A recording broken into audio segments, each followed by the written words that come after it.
Sorry.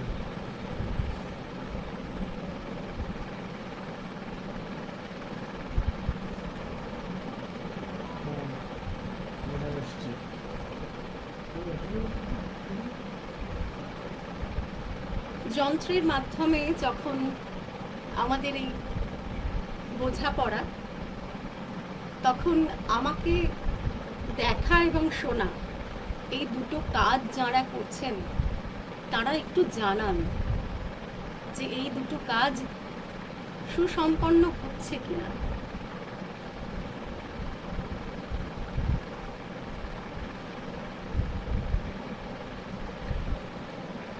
Live চালু হয়েছে, আমি দেখতে পাচ্ছি।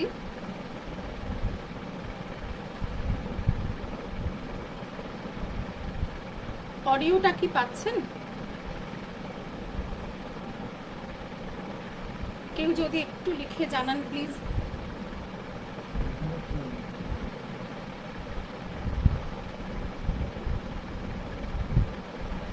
আমি আছি গীতিকা কলেজ অফ ডান্স অ্যান্ড মিউজিকের পেজে। 4 জন সঙ্গী এখন আমার সাথে আছেন, একটু তাদের কাছে জেনে নেব সবকিছু ঠিক আছে কিনা।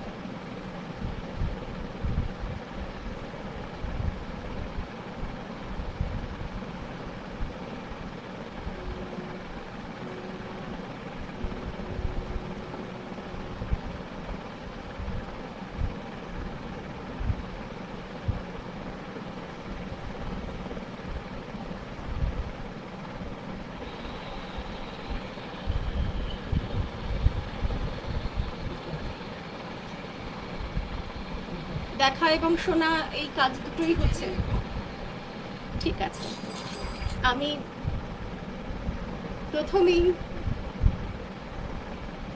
নমস্কার জানাই গুরুজনেদের,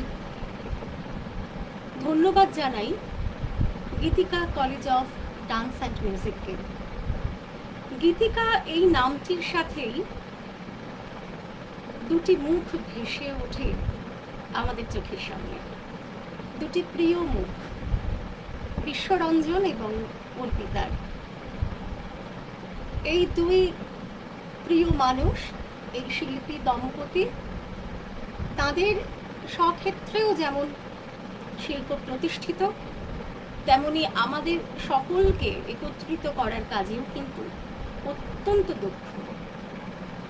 তবে আজকে মন ভীষণই ভারাক্রান্ত। কিছুক্ষণ আগেই খবর পেয়েছি বিশ্ববন্দিত সঙ্গীত শিল্পী, সঙ্গীত গুরু পদ্মবিভূষণ সঙ্গীত মার্তাণ্ড পণ্ডিত যশোরাজি আমাদের ছেড়ে চলে গেলেন। এই যাওয়া তো নয় যাওয়া, তিনি তার সুরের মাধ্যমে আমাদের মধ্যেই বিরাজ করবেন, এই আশাতেই আপামর ভারতবাসী। আর একটু মনে হয় অ্যাডজাস্ট করার দরকার আছে।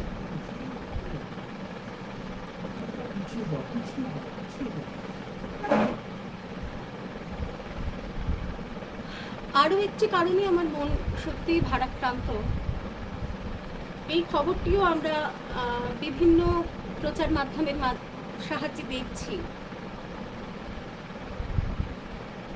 এই করোনা আবহে এক যুবকের আকস্মিক মৃত্যুতে তার দেহদান। অত্যন্ত আক্ষেপের সঙ্গেই জানাই, ছেলেটি আমার বিশেষ পরিচিত। মনটা বড় কাঁদছে। আবার ভাটপাড়াবাসী হিসাবে আমি গর্ব অনুভব করছি এই ভেবে যে তার পিতা কিভাবে শক্ত থেকে জনহিত কার্যে নিজের সন্তানকে বিলিয়ে দিলেন। যাই হোক, আমরা যারা শিল্পী, যারা শিল্পকে ভালোবাসি,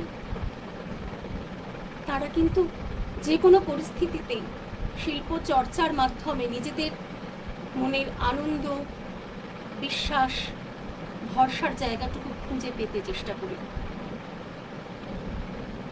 আমার প্রথম নিবেদন, তাই নির্ভয়। বলাই বাহুল্য, প্রথম কবিতাটি আমি শুরু করছি কবিগুরুর রচনা দিয়েই। আমরা দুজনা স্বর্গ খেলনা গড়িব না ধরণীতে, মুগ্ধ ললিত অশ্রু গলিত গীতে, পঞ্চস্বরের বেদনা মাধুরী দিয়ে বাসর রাত্রি রচিব না মোরা প্রিয়ে। ভাগ্যের পায়ে দুর্বল প্রাণে ভিক্ষা না যেন যাচি, কিছু নাই ভয় জানি নিশ্চয় তুমি আছো আমি আছি। উড়াবো ঊর্ধ্বে প্রেমের নিশান দুর্গম পথ মাঝে, দুর্দম বেগে দুঃসহতম কাজে। রুক্ষ দিনের দুঃখ পাই তো পাবো, চাই না শান্তি সান্ত্বনা নাহি চাবো। পাড়ি দিতে নদী হাল ভাঙে যদি, ছিন্ন পালের কাছে মৃত্যুর মুখে দাঁড়ায় জানিব তুমি আছো আমি আছি। দুজনের চোখে দেখেছি জগৎ, দোহারে দেখেছি দোহে। মরু পথ তাপ দুজনে নিয়েছি সহে। ছুটিনি মোহন মরিচিকা পিছে পিছে, ভুলাইনি মন সত্যের করি মিছে। এই গৌরবে চলিব এ ভবে, যতদিন তোহে বাঁচি। এ বাণী প্রেয়সী হোক মহিয়সী, তুমি আছো আমি আছি, তুমি আছো আমি আছি।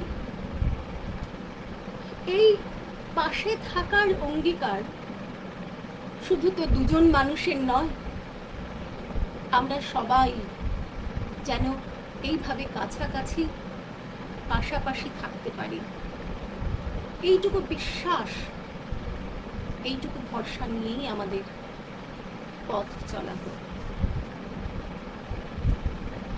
আমি আমার অডিওটা খুব ভালো পাচ্ছি না, আমি একটু দেখে নিতে চাইছি কে কি বলছেন।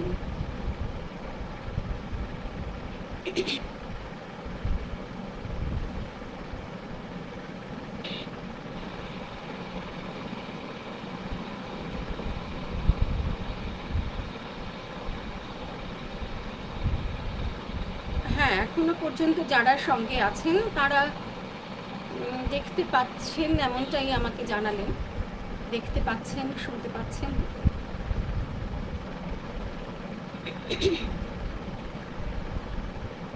পরবর্তী কবিতায় যাব।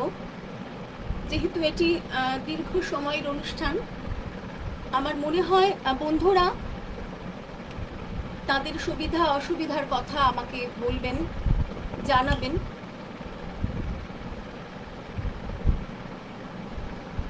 রবীন্দ্রনাথে যখন আমরা আবিষ্ট থাকি তখন এক টানা রবীন্দ্রনাথই বলতে ইচ্ছে হয়, যদিও পুরো সময়টা আজ রবীন্দ্র অনুভবে কাটাবো না, তবে আরও কিছুটা সময় বিশ্বকবির সাথে। আমার পরবর্তী নিবেদন আমার অত্যন্ত প্রিয় একটি কবিতা। বর্ষার আবহেও তো আমরা আছি, আমরা তো শুধুই এই করোনা আবহ বলে চলেছি। এত সুন্দর মিষ্টি একটা বর্ষাকাল চলে যেতে চলেছে, বর্ষার কবিতা, বর্ষার অনুভবের কবিতা না বললে কি চলে? কবিতা কৃষ্ণকলি।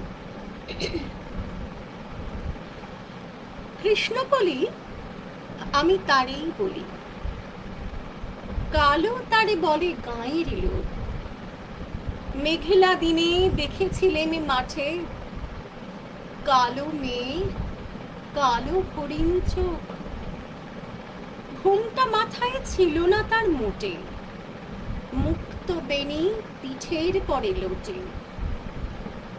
কালো তা সে যতই কালো হোক, দেখেছি তার কালো হরিণ চোখ।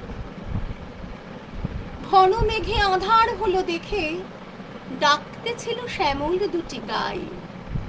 শ্যামা মেয়ে ব্যস্ত ব্যাকুল পদে, কুটির হতে ত্রস্ত এলো তাই। আকাশ পানে হানে যুগল ঘুরু, শুনলে বারে মেঘের গুরু গুরু। কালো তা সে যতই কালো হোক, দেখেছি তার কালো হরিণ চোখ। পূবে বাতাস এলো হঠাৎ ধেয়ে, ধানের খেতে খেলিয়ে গেল ঢেউ। আলের ধারে দাঁড়িয়েছিলে মেকা, মাঠের মাঝে আর ছিল না কেউ। আমার পানে দেখিলে কিনা চেয়ে, আমি জানি আর জানে সেই মেয়ে। কালো তা সে যতই কালো হোক, দেখেছি তার কালো হরিণ চোখ। এমনি করে কালো কাজল মেঘ জ্যৈষ্ঠ মাসে আসে ঈশান কোণে। এমনি করে কালো কোমল ছায়া আষাঢ় মাসে নামে তমাল বনে। এমনি করে শ্রাবণ রজনীতে হঠাৎ খুশি ঘুমিয়ে আসে চিতে। কালো তা সে যতই কালো হোক, দেখেছি তার কালো হরিণ চোখ। কৃষ্ণকলি আমি তারেই বলি, আর যা বলে বলুক অন্য লোক। দেখেছিলেন ময়না পাড়ার মাঠে, কালো মেয়ের কালো হরিণ চোখ। মাথার পরে দেয়নি তুলে বাস, লজ্জা পাবার পায়নি অবকাশ। কালো তা সে যতই কালো হোক, দেখেছি তার কালো হরিণ চোখ। দেখেছি তার কালো হরিণ চোখ। এইভাবেই আমাদের রবি কবি আমাদের আবেশে আপ্লুত করে তুলেছেন তার বিভিন্ন কবিতায়, বিভিন্ন কাব্য ভাবনায়। এবার একটু সরে আসি রবীন্দ্রনাথ থেকে, একটু অন্য স্বাদের কবিতা, অন্য ভাবনার কবিতা। রবীন্দ্রনাথের পরেই আমার যার কথা মনে আসে তিনি কবি কাজী নজরুল ইসলাম। কাজী নজরুল ইসলামের বিভিন্ন আঙ্গিকের কবিতা আমরা পড়ি, যেমন বিভিন্ন আঙ্গিকের গান আমরা শুনি, কারণ তিনিও সর্বময় স্রষ্টা।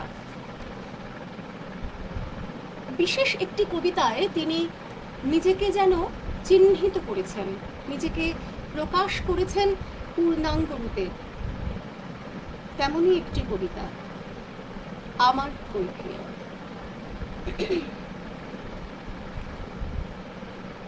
বর্তমানের কবি আমি ভাই, ভবিষ্যতের নই নবী। কবি ও অকবি যাহা বল মোরে, মুখ বুঝে তাই সই সবই। কেহ বলে তুমি ভবিষ্যতে হে ঠাঁই পাবে কবি গভীর সাথে হে। যেমন বেরোয় রবির হাতে সে চিরকেলে বাণী। কই কবি দূষেছে সবাই, আমি তবু গাই শুধু প্রভাতের ভৈরবী। কবি বন্ধুরা হতাশ হইয়া মোর লেখা পড়ে শ্বাস ফেলে, বলে কেজো ক্রমে হচ্ছে অকেজো পলিটিক্সের পাশ ঠেলে। পড়ে না কো বই, বয়ে গেছে ওটা। কেহ বলে বউয়ে গিলিয়াছে গোটা। কেহ বলে মাটি হলো হয়ে মোটা, জেলে বসে শুধু তাস খেলে। কেহ বলে তুই জেলে ছিলি ভালো, ফের যেন তুই যাস জেলে। গুরুগণ, তুই করেছিস শুরু তলোয়ার দিয়ে দাড়ি চাঁচা। প্রতি শনিবারে চিঠিতে প্রেয়সী গালি দেন, তুমি হাঁড়ি চাঁচা। আমি বলি, প্রিয়ে হাটে ভাঙি হাঁড়ি, অমনি বন্ধ চিঠি তাড়াতাড়ি। সব ছেড়ে দিয়ে করিলাম বিয়ে, হিন্দুরা কন আরি চাচা। জবন না আমি কাফের ভাবিয়া, খুঁজি টিকি দাড়ি নারী কাছা। মৌলভী যত মৌলভী আর মোল্লারা কোন হাতে নেড়ে, দেবদেবী নাম মুখে আনে সবে দাও বাজিটার জাত মেরে। ফতোয়া দিলাম কাফের কাজীও, যদিও শহীদ হইতে রাজিও। আমপাড়া পড়া হামবড়া মোরা, এখনো বেড়াই ভাত মেরে। হিন্দুরা ভাবে ফার্সি শব্দে কবিতা লেখে ও পাত নেড়ে। আনকোরা যত নন ভায়োলেন্ট, নন কোর দল নন খুশি। ভায়োলেন্সের ভায়োলিন নাকি আমি, বিপ্লবী মন তুষি। এটা অহিংস বিপ্লবী ভাবে, নয় চরকার গান কেন গাবে। গোড়ারাম ভাবে নাস্তিক আমি, পাতিরাম ভাবে কনফুসি। ছড়াজিরা ভাবে নারাজি, নারাজিরা ভাবে তাদের অঙ্কুশী। নর ভাবে আমি বড় নারী ঘেঁষা, নারী ভাবে নারী বিদ্বেষী। বিলেত ফেরনি প্রবাসী বন্ধু কন, এই তব বিদ্যে। ছি, ভক্তরা বলে নবযুগ রবি, যুগের না হই হুযুগের কবি। কোটি তোরে দাদা আমি মনে ভাবি, আর কোষে কোষে হৃদ পেশি। দোকানে চশমা আঁটিয়া ঘুমানো, দিব্যি হতেছে নিদ বেশি।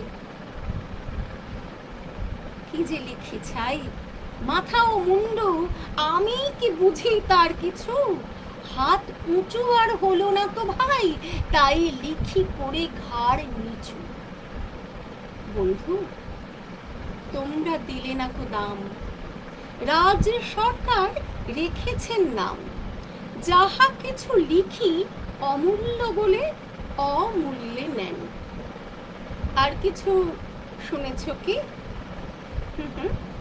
ফিরিছে রাজার প্রহরী, সদাই কার পিছু। বন্ধু, তুমি তো দেখেছো আমায় আমার মনের মন্দিরে। হার কালি হলো শাসাতে নাড়িনু, তবু পোড়া মন বন্দিরে। যতবার বাঁধি ছেড়ে সে শিকল, মেরে মেরে তারে করিনু বিকল। তবু যদি কথা শোনে সে পাগল, মানিল না রবি গান্ধীরে। হঠাৎ জাগিয়া বাঘ খুঁজে ফেরে, নিশার আঁধারে বন চিরে।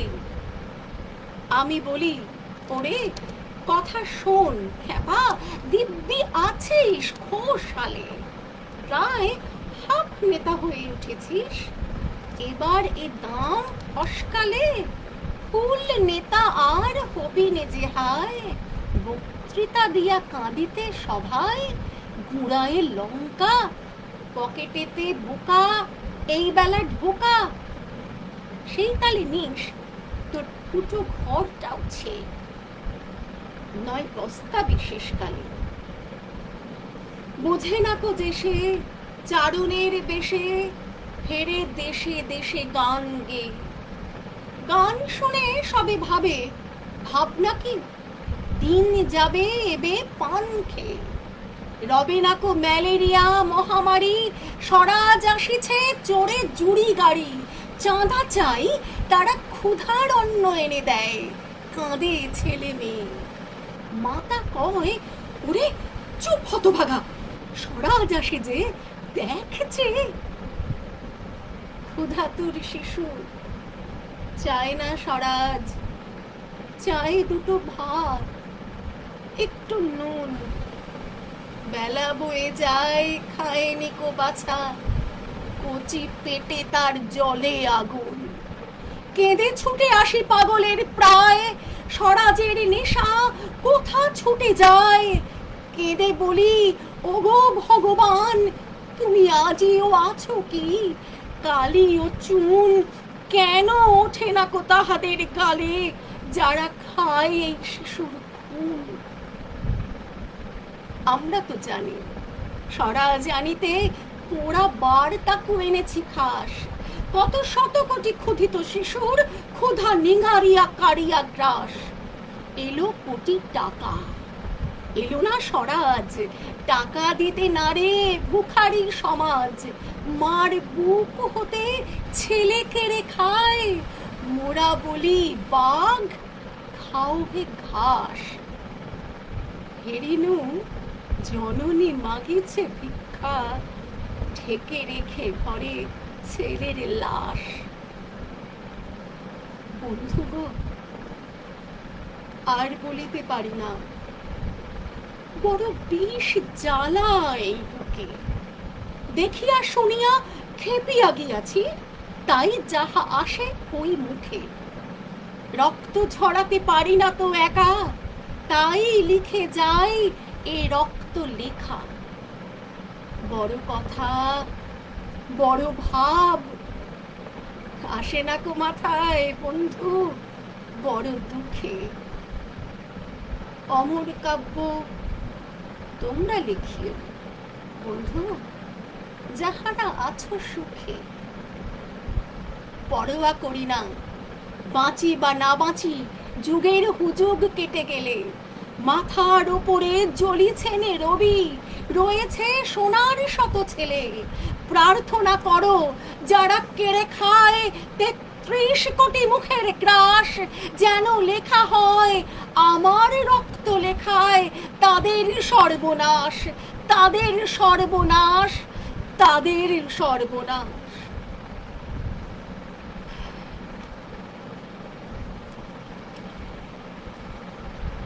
কাজী নজরুল ইসলাম মানবতার কবি, বিবেকের কবি। এইভাবেই আমাদের প্রিয় কবিরা তাদের কাব্যের অস্ত্র ধরেছিলেন, যেখানে যা কিছু অবিচার, যা কিছু ত্রুটি, অসঙ্গতি, সবকিছুর বিরুদ্ধে তারা হয়ে উঠেছিলেন খড়গহস্ত। আমি যেহেতু ডেস্কটপে আছি, বন্ধুরা যারা সাথে আছেন তাদের কারো কথা আমি এখনো পর্যন্ত দেখতে পাচ্ছি না।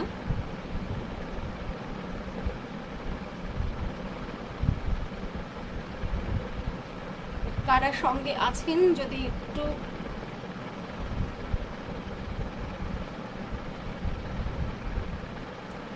আলোটা কম লাগছে একজন বলেছেন, আমি চেষ্টা করছি আলোটা যদি একটু বাড়ানো যায়।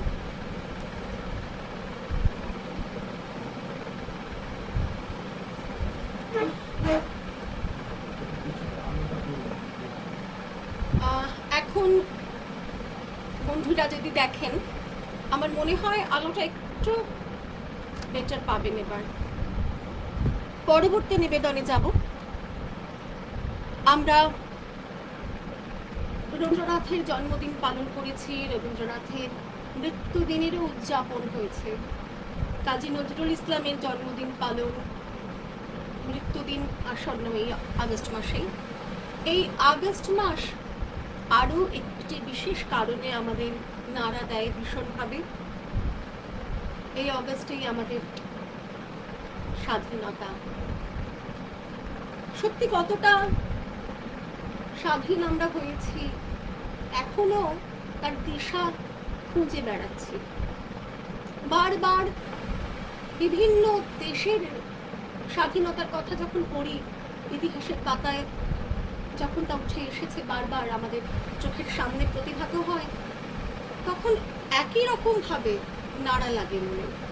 তেমনই একটি কবিতা, প্রিয় কবি শামসুর রহমানের লেখা, তোমাকে পাওয়ার জন্যে হে স্বাধীনতা। তোমাকে পাওয়ার জন্যে হে স্বাধীনতা, তোমাকে পাওয়ার জন্যে আর কতবার ভাসতে হবে রক্ত গঙ্গায়, আর কতবার দেখতে হবে খান্ডব দাহ। তুমি আসবে বলে হে স্বাধীনতা, সাকিনা বিবির কপাল ভাঙল, শীতের সিঁদুর মুছে গেল হরিদাসের। তুমি আসবে বলে হে স্বাধীনতা, শহরের বুকে জলপাইয়ের রঙের ট্যাঙ্ক এলো দানবের মতো চিৎকার করতে করতে। তুমি আসবে বলে হে স্বাধীনতা, ছাত্রাবাস বস্তি উজাড় হলো, রিকয়েললেস রাইফেল আর মেশিন গান খই ফোটালো যত্রতত্র। তুমি আসবে বলে ছাই হলো গ্রামের পর গ্রাম। তুমি আসবে বলে বিধ্বস্ত পাড়ায় প্রভুর বাস্তুভিটার ভগ্নস্তূপে দাঁড়িয়ে এক টানা আর্তনাদ করলো একটা কুকুর। তুমি আসবে বলে হে স্বাধীনতা, অবুঝ শিশু হামাগুড়ি দিল পিতা মাতার লাশের উপর। তোমাকে পাওয়ার জন্যে হে স্বাধীনতা, তোমাকে পাওয়ার জন্যে আর কতবার ভাসতে হবে রক্ত গঙ্গায়, আর কতবার দেখতে হবে খান্ডব দাহন। স্বাধীনতা তোমার জন্যে থুরে এক বুড়ো উদাস দাওয়ায় বসে আছেন, তার চোখের নিচে অপরাহ্নের দুর্বল আলোর ঝিলি, বাতাসে নড়ছে চুল। স্বাধীনতা তোমার জন্যে মোল্লাবাড়ির এক বিধবা দাঁড়িয়ে আছে নড়বড়ে খুঁটি ধরে দগ্ধ ঘরে। স্বাধীনতা তোমার জন্যে হাড্ডিসার এক অনাথ কিশোরী শূন্য থালা হাতে বসে আছে পথের ধারে। তোমার জন্যে সাগির আলী, শাহবাজপুরের সেই জোয়ান কৃষক, কেষ্টদাস, জেলেপাড়ার সবচেয়ে সাহসী লোকটা, মতলব মিয়া, মেঘনা নদীর দক্ষ মাঝি, গাজী গাজী বলে যে নৌকো চালায় উত্তম ছড়ে, রুস্তম শেখ, ঢাকার রিক্সাওয়ালা, যার ফুসফুস এখন পোকার দখলে, আর রাইফেল কাঁধে বনে জঙ্গলে ঘুরে বেড়ানো সেই তেজি তরুণ, যার পদভারে একটি নতুন পৃথিবীর জন্ম হতে চলেছে। সবাই সবাই অধীর প্রতীক্ষা করছে তোমার জন্যে হে স্বাধীনতা।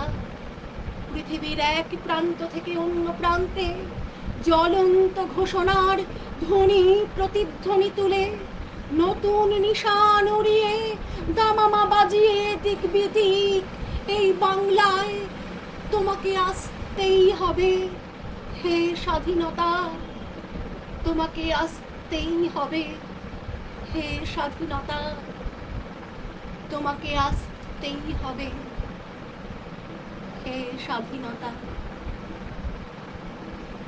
অফিসিয়ালি স্বাধীনতা আমরা পেয়েছি, আমাদের মানসিক স্বাধীনতা চাই। তার জন্য বোধহয় আমাদেরও এগিয়ে আসা ভীষণ প্রয়োজন। আমরা যারা সচেতন নাগরিক প্রত্যেককেই আমাদের এগিয়ে আসতে হবে। কতটা সময় হয়েছে, কতটা পথ এগিয়েছি সেটা একটু দেখে নিই। অনেক চেনা মানুষ, প্রিয় মানুষ আছেন সঙ্গে। এবার খুব ইচ্ছা করছে, যেহেতু সবাই খুব আপন, নিজের কিছু অনুভূতির কথা আদান প্রদান করতে। অর্থাৎ এই মুহূর্তে স্বরচিত কবিতায় যাব।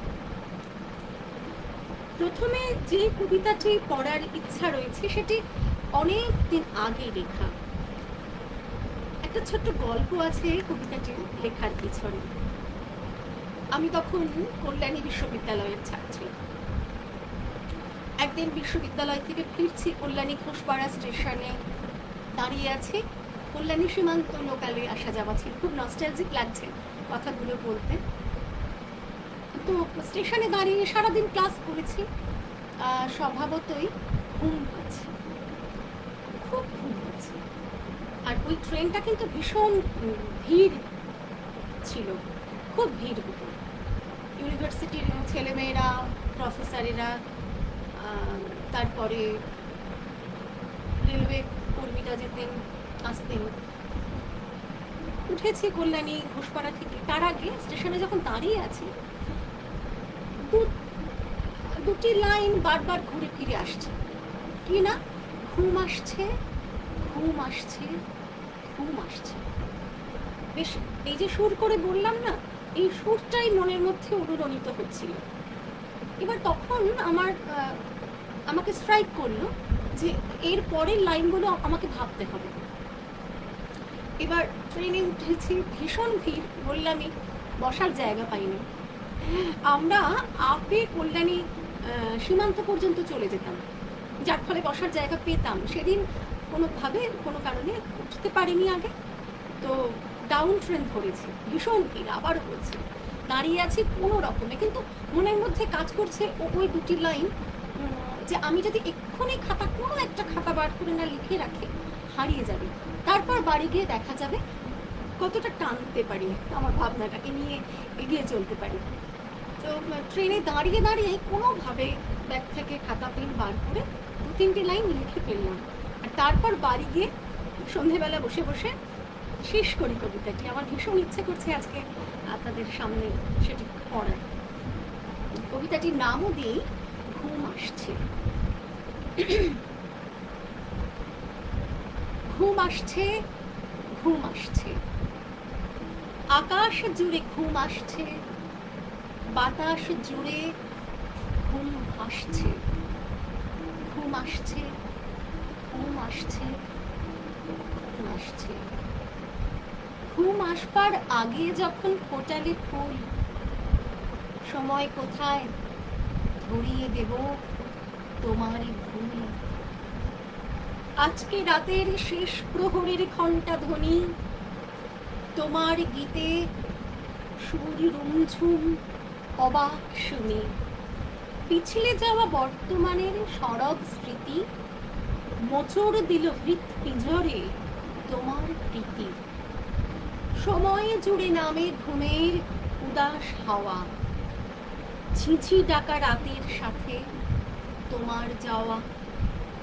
হয়তো তখন মনের রঙিন জানলা খুলে দেখছি তোমার চলন গমন আপন ভুলে।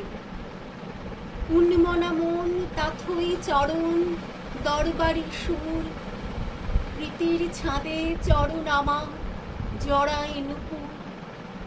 টান চলেছে বিলম্বিতে মন উঠোনে, ঘুমের মাঝে নিঝুম রাত স্বপ্ন বনে।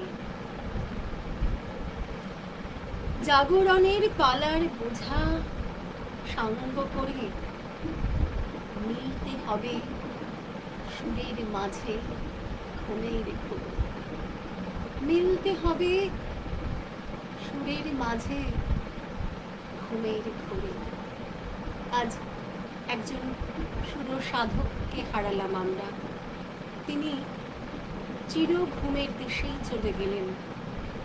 সেই ঘোর তাঁর আর পার্থিবভাবে কাটবে না, কিন্তু আমরা যারা তাঁর সুররসিক, তারা আমাদের মধ্যে, আমাদের চেতনায়, আমাদের সঙ্গীত পিয়াসে বাঁচিয়ে রাখতে থাকে।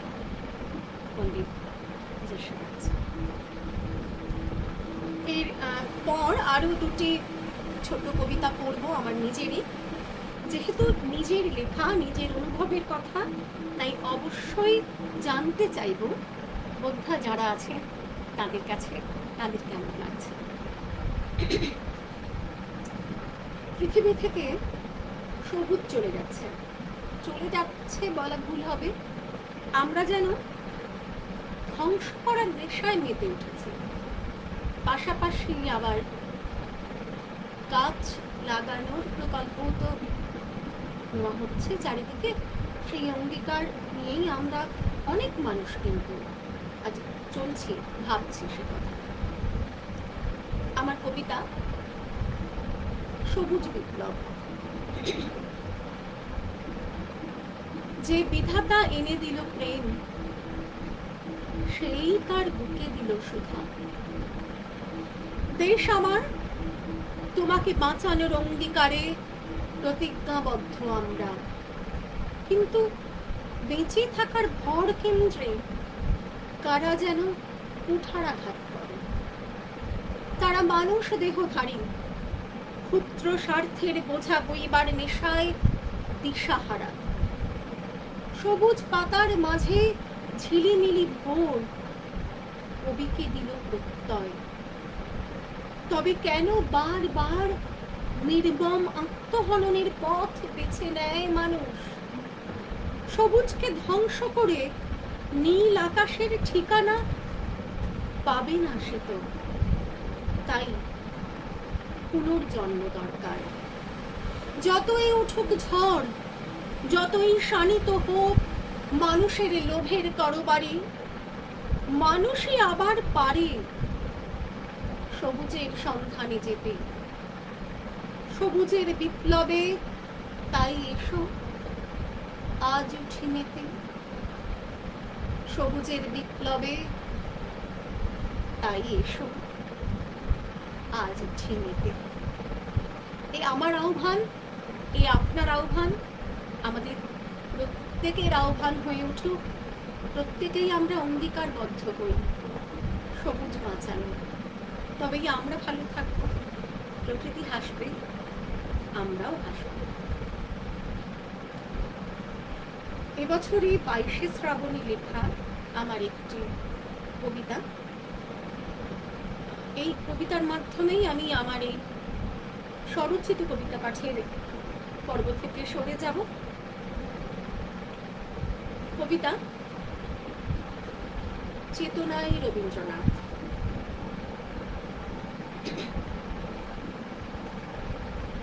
শক্তির উদ্ভাস যার নামে তিনি রবীন্দ্রনাথ, আমার আপনার রবি ঠাকুর।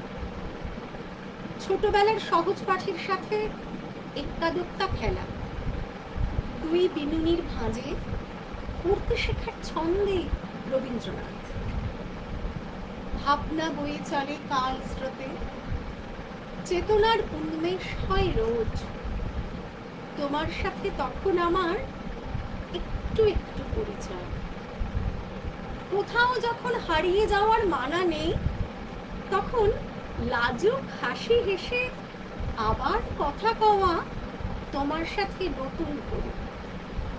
আবার যখন ভাবতে শেখার বয়স, গভীর দর্শনজাত অনুভূতি নাড়া দেয় মন।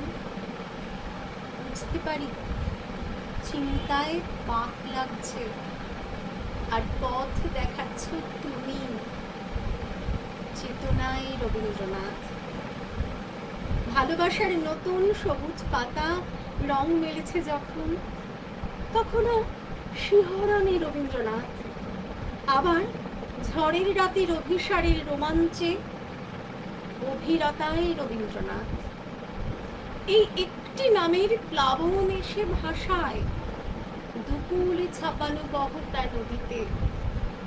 ভাসতে দাও, ভাসতে দাও, ভাসতে দাও আমার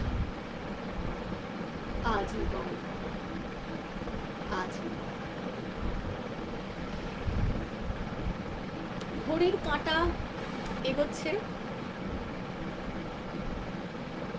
শেষ করব প্রিয় কিছু কবির কবিতা দিয়ে। অনেকেই আছেন, আমার উচিত সকলের নামে পড়া। সৌমেন্দ্রনাথ বসু আছেন, তমালিকা দি আছেন, শ্যামল ভট্টাচার্য আছেন, অনুশীলা রাজ আছেন, মৌ আছেন, আমার খুব ভালোবাসার মানুষ। আর অর্পিতা বিশ্বরঞ্জন তো নিশ্চয়ই আছে, আশা করি আছে এখনো আমার সাথে। মৌ লিখেছে, সাথে আছি সোনালিদি, সাথে থাকো। তোমাদের মতন গুণী মানুষেরা সাথে থাকলে আমি অনুপ্রাণিত হব আমার অনুষ্ঠান এগিয়ে নিয়ে যাওয়ার পথে। এবার একটু স্বাদ বদল করি না, আরেকটি কবিতা পড়ার কথা আমাকে অনেকে বলেছিলেন, আমি ভুলে যাচ্ছিলাম। কবিতাটি আমার লেখা একেবারে আমাদের এই ভয়াবহ করোনা আক্রমণের প্রথম দিকে, যখন সদ্য আমরা লকডাউন শব্দটার সঙ্গে খুব ভীত সন্ত্রস্ত চিত্তে পরিচিত হচ্ছি, সেই সময়কার। অবশ্যই আশাবাদী কবিতা এটি, কারণ আমি কখনোই এই পরিস্থিতিতে নিরাশা ব্যঞ্জক বা হতাশা ব্যঞ্জক কথা বলিনি, না আমার আবৃত্তির মাধ্যমে, না আমার লেখার মাধ্যমে। তেমনই একটি কবিতা, উত্তরণ। মানব সভ্যতা এক প্রশ্ন চিহ্নের মুখে, বিচ্ছিন্নতা এক অন্তর্গত সম্পর্কের কথা বলে।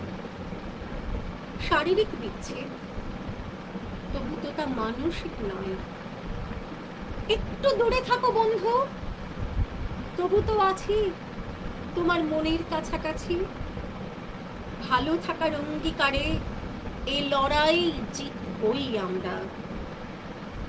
মনে মনে হাতে হাত রাখি, কিছুদিন নিশ্চিত্র ঘিরাটন।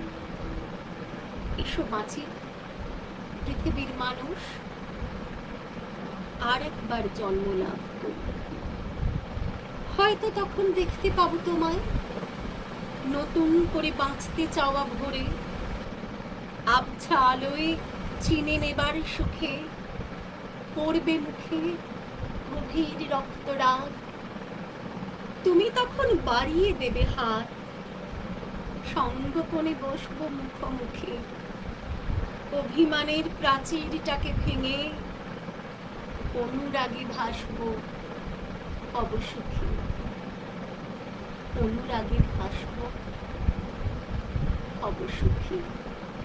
এই সুখে থাকার, ভালো থাকার বড্ড লোভ আমাদের। তবে না, একা একা নয়, আমরা সবাই মিলে, অনেকে মিলে ভালো থাকবো, এই আশাতেই বাঁচবো আমরা।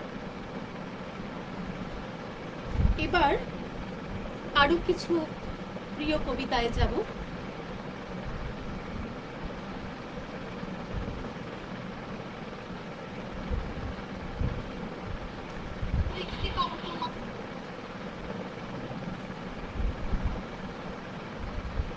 কতটা সময় আছে একটু দেখে নেওয়ার দরকার ছিল। এবার একটু পিছন ফিরে তাকাই, যদিও অনেকটা আধুনিক সময় চলে এসেছি, তবে আমি আজকে কিন্তু ওইভাবে সময়সীমা, মানে আমাদের যুগ বেঁধে কবিতা নির্বাচন করিনি। আজকে মনটা তো ভালো ছিল না, ভাবলাম যে কবিতা আমার যখন পড়তে বা বলতে ইচ্ছা করবে বা আবৃত্তি করতে ইচ্ছা করবে, আমি তখনই সেটাই বলবো। তাই একটু পিছন ফিরে তাকানো আবারও বলি। কবি দ্বিজেন্দ্রলাল রায়ের একটি বিখ্যাত কবিতা, আসলে একটু হালকা হতে চাইছি মানসিকভাবে, কবিতাটি শুনলেই আপনারা বুঝতে পারবেন। কবিতা কৃষ্ণ রাধিকা সংবাদ।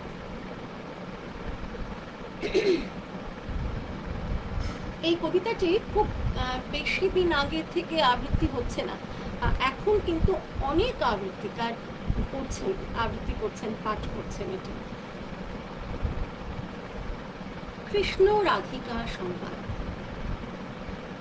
কৃষ্ণ বলে, আমার রাধে বদন তুলে চাও, আর রাধা বলে, কেন মিছে আমারে জ্বালাও, মরি নিজের জ্বালায়। কৃষ্ণ বলে, রাধে, দুটো প্রাণীর কথা কই। আর রাধা বলে, এখন তাতে মোটেই রাজি নই, সরো, ধোঁয়ায় মুড়ি। কৃষ্ণ বলে, সবাই বলে আমার মোহন বেনু। আর রাধা বলে, ওহো, শুনে আমি মরে গেল, আমায় ধরো ধরো। কৃষ্ণ বলে, পিদ ধরা বলে আমায় সবে। আর রাধা বলে, বটে, হলো মুখ্য লাগছে, তবে থাক আর খাওয়া দাওয়া। কৃষ্ণ বলে, আমার রূপে ত্রিভুবনটি আলো। আর রাধা বলে, তবু যদি না হতে মিশ কালো, রূপ তো ছাপিয়ে পড়ে। কৃষ্ণ বলে, আমার গুণে মুগ্ধ ব্রজবালা। আর রাধা বলে, ঘুম হচ্ছে না, এ তো ভারী জ্বালা, তাতে আমারই কি? কৃষ্ণ বলে, শুনি হরি লোকে আমায় কয়। আর রাধা বলে, লোকের কথা করো না প্রত্যয়, লোকে কি না বলে। কৃষ্ণ বলে, রাধে, তোমার কি রূপেরই ছটা। আর রাধা বলে, হা হা, কৃষ্ণ, হা হা, তা বটে, সেটা সবাই বলে। কৃষ্ণ বলে, রাধে, তোমার কিবা চারু কেশ। আর রাধা বলে, কৃষ্ণ, তোমার পছন্দটা বেশ, সেটা বলতেই হবে। কৃষ্ণ বলে, রাধে, তোমার দেহ স্বর্ণলতা। আর রাধা বলে, কৃষ্ণ, তোমার খাসা মিষ্টি কথা যেন সুধা ঝরে।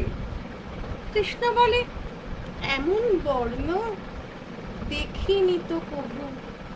আর রাধা বলে, হ্যাঁ, আজ সাবান মাখিনি তবু, নইলে আরো সাদা। কৃষ্ণ বলে, তোমার কাছে রতি কোথায় লাগে? কৃষ্ণ বলে, তোমার কাছে রতি কোথায় লাগে? আর রাধা বলে, এসব কথা বললেই হতো আগে, বলতো মিটেই যেত। এইভাবে যদি এত সুন্দর উপায়ে গোল মেটানো সম্ভব হতো আমাদের সংসারে, তাহলে বোধহয় কোনো গোল থাকতোই না, সব ক্ষেত্রেই মধুরেণ সমাপয়িতই হতো। কি বলেন?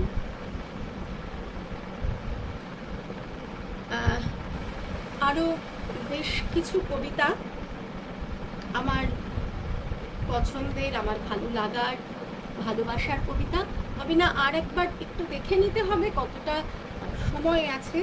অর্পিতা বিশ্বরঞ্জন, যদি জানাও একটু।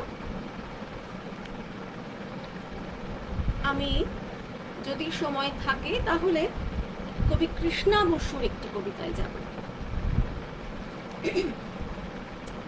আমি সাধারণত সুযোগ পেলে এই দুটি কবিতা পরপর বলি, কেননা প্রথম কবিতাটিতে কবি ডিএল রায় খুব সুন্দর প্রহসনের ছলে নরনারীর সম্পর্ক, তাদের মধ্যেকার বোঝাপড়া সবটাই খুব মিষ্টি করে তুলে ধরেছেন।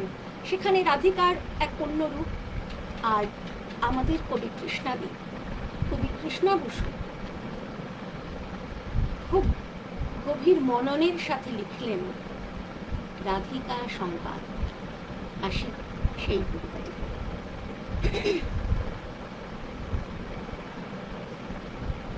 কবিতা রাধিকা সংবাদ।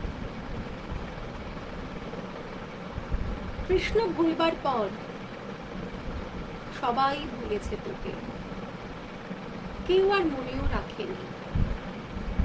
কোঠে মাঠে বাটে ধবলি চড়াই রায়, তোমার প্রেমের কি বা জানি। সত্যি কিছু জানতো না তো সে, শুধু শিকারের লোভে, শুধু জয়ের নেশায় এসেছিল। কত তার কাকুতি মিনতি, কত তার রাজ্যপাট, মথুরা বিলাস, কত তার বৃন্দা সখী, সত্যভামা, রুক্মিণী সুন্দরী। তার জীবন যাপন জুড়ে জেগে ওঠে ঐশ্বর্যের অদ্ভুত নাটক। তারপর তোর কি যে হলো, প্রবঞ্চিত, সর্বহারা, একাকী নায়িকা। তোকে ভুলে, তোকে ফেলে সে তো বেশ রাজ অধিরাজ সেজে মহাকাব্যটির প্রধান পুরুষ হয়ে প্রচন্ড প্রতাপে বেঁচে আছে আজও। বাঁশির প্রতাপে তুই ভেসে ভেসে, সুরের সম্মোহে তুই ভেসে গিয়েছিলি সরলা ঘোষিত। প্রাপ্তির নেশায় তুমি কোনোদিন আপন আঁচলখানি বিজয় পতাকা করে ওড়াসনি। রাজার নন্দিনী, রাজার দুলালি তুই। তোর কোনো রাজ্যপাঠ নেই, শুধু কানু, ভুল কানু। ভুল নায়কের জন্য তোর সত্য কান্না, সত্যকার চূড়ান্ত আবেগ রয়ে গেছে আজও। তোকে আর কেউ খুঁজে পায়নি রাধিকা। তোর জন্য কষ্ট হয়, তোর জন্য মায়া হয়, তোর ওপর ক্রোধ হয় খুব। কৃষ্ণ ভোলবার পর কি তোর রইল মেয়ে, কে তোর রইল বলার? কৃষ্ণ কি কোনোদিন ঠিকঠাক নিয়েছিল তোকে? আপন মোহিনী শক্তির কাছে নত জানু, কি বিপুল শক্তিতে সে অধিকার করে নিতে পারে রমণী হৃদয়। এই সত্য জেনে নিতে সে এসেছিল তোর কাছে। আর তুই বোকা মেয়ে, তুই বোকা মেয়ে। তাকে জীবনের শ্রেষ্ঠ পাওয়া মনে করে ঘর ছেড়ে, বর ছেড়ে ভেসেছিলি পথে পথে, পথে ও বিপথে। তোকে ফেলে এসে গিয়েছে মোহন বাঁশিটি নিয়ে নতুন নগরে। তার যুবতী মোহন রূপ দেখে মুগ্ধ হয়ে বিশ্ব ভারত আজও। বলো গৌরচণ্ডী দাস, বলো বিদ্যাপতি, বলো জ্ঞান দাস, শ্রীদাম, সুদাম সখা, বলরাম দাস, কেউ কিছু জানো নাকি তার কথা? বলো তার কথা, রাধিকার কথা জানো কি কেউ? বলো, বলো তার কথা। আমরা খুব ঘটা করে জন্মাষ্টমী পালন করি, কিন্তু কজন আমরা রাধাষ্টমী পালন করি? রাধাষ্টমী দিনটাও বোধহয় আমরা জানি না।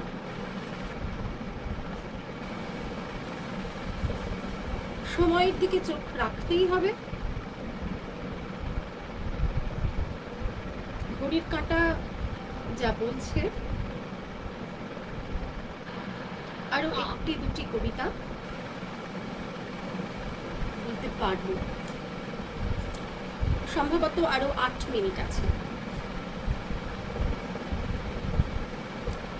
একটু জানতে পারলে ভালো হতো বন্ধুদের কাছে, আমার সঙ্গে যারা আছেন, যে সমস্ত গুণী মানুষ আছেন।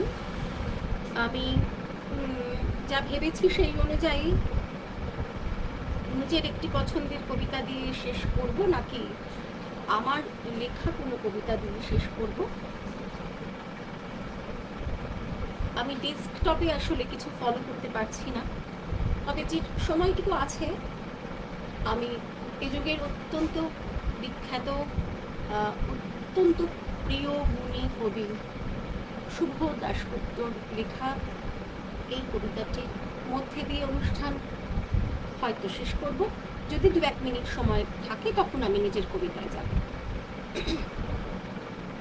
কবিতা প্রেম। এখানে যারা আবৃত্তিকার আছেন তারা প্রত্যেকেই জানেন এখন আমরা মঞ্চ উপস্থাপনার ক্ষেত্রে অনুষঙ্গ ব্যবহার করি, সাংগীতিক অনুষঙ্গ। তাতে সেই আবহ থাকলে যে কোনো কবিতা পাঠ আরও শ্রুতি মধুর হয়ে ওঠে। তবে এখন শুধুমাত্র কণ্ঠ নির্ভর আমরা আশা করি আপনাদের কাজ পর্যন্ত পৌঁছতে পারছি আমার শিল্পীকে নিয়ে। কবিতা প্রেম। 4 অক্টোবর তাদের দুজনের প্রথম দেখা হল। তখন বিকেল ঘনিয়ে আসছে, বাতাসে শীতের আমেজ। 10 অক্টোবর তাদের দীর্ঘক্ষণ কথা হলো টেলিফোনে। সেদিন ছেলেটি নতুন কেনা টবে গোলাপের চারা লাগালো। 30 অক্টোবর রেস্টুরেন্টের নিরালা কেবিনে ছেলেটি বলল, তোমাকে আমি ভালোবাসি। মেয়েটি লজ্জায় মাথা নিচু করে টেবিলে আঁকি বুকি কাটল। 12 ডিসেম্বর গোলাপ গাছে কুড়ি ধরল। মেয়েটি রেস্টুরেন্টে ছেলেটিকে জিজ্ঞাসা করলো, কেন ভালোবাসো আমায়? আমি সুন্দরী তাই? তোমার চেয়েও সুন্দরী আছে কত। আমার বাবার প্রচুর অর্থ তাই? তোমার বাবার চেয়েও বড় লোক এখানে কম আছে?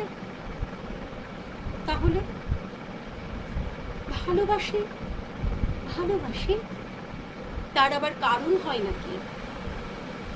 মেয়েটি বাড়ি ফিরে বন্ধুদের সঙ্গে টেলিফোনে অনেক আলোচনা করল। সবাই এক বাক্যে বুঝিয়ে দিল, ভালো যখন বাসে তখন একটা কিছু কারণ তো আছে বটে। সেটা না বুঝে বেশি এগোস না। 3রা জানুয়ারি মেয়েটি বলল, আমার কাছে কি চাও? কই, চাইনি তো কিছু। ভালোবাসো অথচ চাও না, তাহলে? না চাহিলে যারে পাওয়া যায়, পেয়া গেলে আসে হাতে। এ তো গান, শুধুই গান, তাছাড়া কি? কিছুই যদি না চাও তবে ভালোবাসো কেন? ভালোবাসি তাই ভালোবাসা দিতে চাই, চাইবো কেন? তুমি সত্যিই অদ্ভুত। 10 ফেব্রুয়ারি দুজনের দেখা হলো মেট্রো স্টেশনে, পাতালে। ছেলেটি বলল, আমি কাল সারা রাত বাঁশি বাজিয়েছি। সারা রাত সেই সুরের মায়াবী আলোয় তুমি নাচছিলে। অসামান্য অনন্য সে নাচ। দেখ, কাল সারা রাত আমি ঘুমিয়েছি। আমি কিন্তু তোমার নাচই দেখে গেছি সারা রাত। তোমার বাঁশি একদিন শুনতে হবে। 12 মার্চ ছেলেটি বাঁশি বাজালো। মেয়েটি সুন্দর। সময় থমকে রইল অনেকক্ষণ। বাঁশি যখন থামলো, মেয়েটির চোখ ভরা জলে। বলল, বাঁশি শুনতে শুনতে আমার ঘুম এলো আবেশে। আমি দেখলাম আমি নাচছি মেঘের মাঝখানে, তারাদের পাশে। আমি নাচছি আকাশে ফুলের গন্ধ। ডাক্তার আমায় বাঁশি বাজাতে নিষেধ করেছেন। সে কি? কেন? বাঁশি আমায় টেনে নিয়ে যায় স্বপ্নের মধ্যে।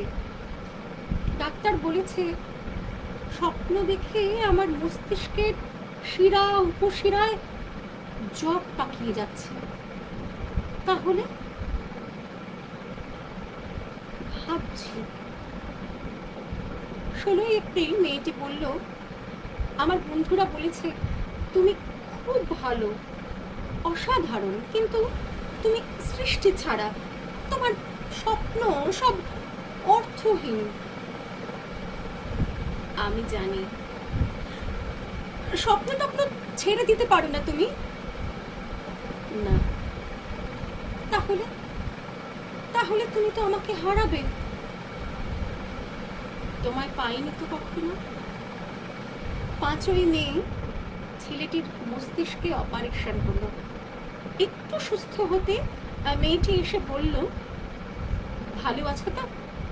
এখন আর স্বপ্ন দেখছো না তো? দেখছি আরো সুন্দর সব স্বপ্ন।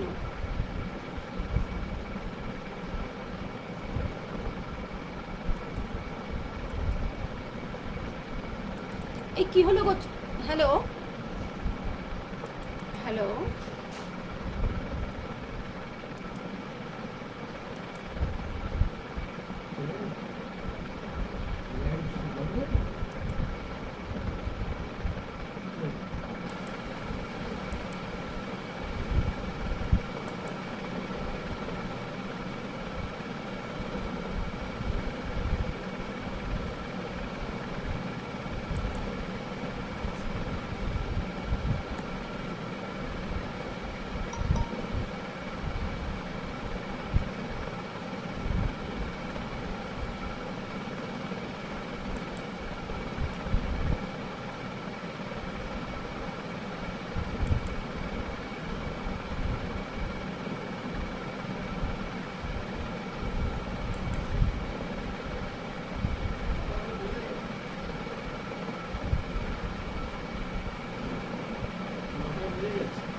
আসছে না তো? তাতে কি? আমি তো ক্লোজ করিনি।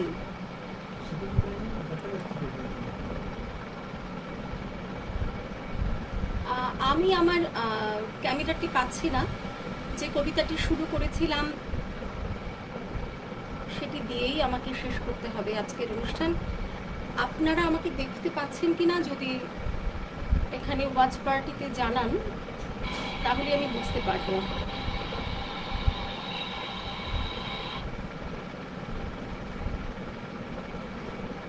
আমাকে কি দেখা যাচ্ছে?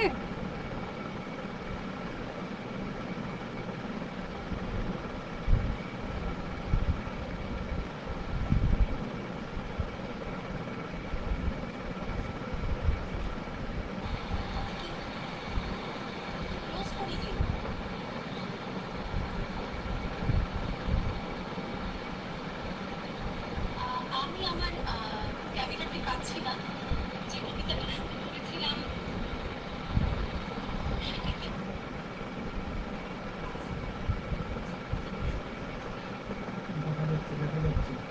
আচ্ছা, তাহলে আমি শেষ পর্বে যাই। অত্যন্ত দুঃখিত এই ধরনের যান্ত্রিক গোলযোগের জন্য। তাহলে তো দেখছি অপারেশনটা আদৌ সফল হয়নি। বাড়ি ফিরে বন্ধুদের ফোন করলো মেয়েটি। বন্ধুরা এক বাক্যে বলল, বাঁশি বাজানো, স্বপ্ন দেখা সবই ব্যাকডেটেড, সৃষ্টি ছাড়া। তুই আর লোক পেলি না?